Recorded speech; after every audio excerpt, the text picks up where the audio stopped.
Hello दोस्तों, स्वागत है आपका हमारे YouTube चैनल अनस्क्रिप्टेड स्टोरीज़ में। आज हम जिस स्टोरी पर बात करने जा रहे हैं वह काफ़ी दिनों से चर्चा में है। जी हाँ, हम बात कर रहे हैं अतुल सुभाष और निकिता सिंघानिया केस के बारे में।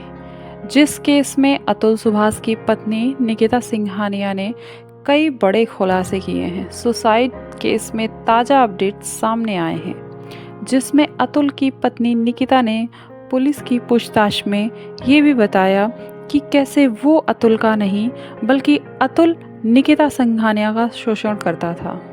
पुलिस ने अतुल की पत्नी निकिता सिंघानिया, अतुल की सास निशा सिंघानिया और अतुल का साला अनुराग सिंघानिया को गुरुग्राम और प्रयागराज से दबोचा था। तीनों इस समय 14 दिन की न्यायिक हिरासत में हैं और पुलिस उनसे पूछताछ कर रही है।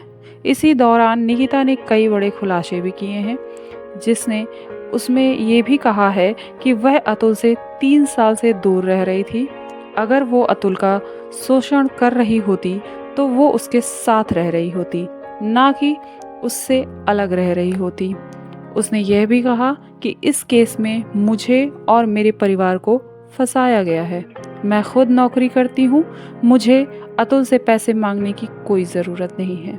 इसके बाद उसने कहा, अतुल मुझे खुद ही टॉर्चर करता था और दहेज के लिए प्रताड़ित करता था और हाथ भी उठाता था।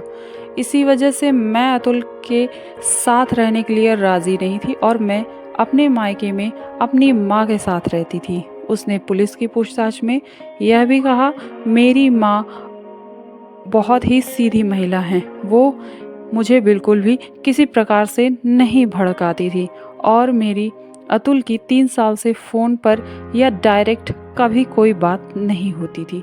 वकीलों के माध्यम से ही हमारी बात होती थी। अतुल की पत्नी ने इस केस को काफ़ी पेचीदा कर दिया है। उसके बयानों से केस और उलझा सा जा रहा है। पुलिस की पूछताछ में निकिता ने अतुल के काफ़ी सीक्रेट्स रिवील किए हैं।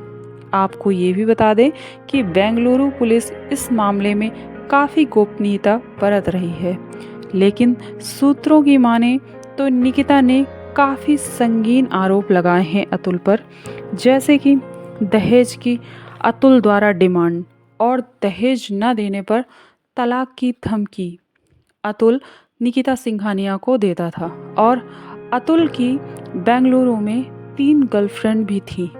ऐसा भी निकिता सिंघानिया ने अपने पूछताछ में बताया है।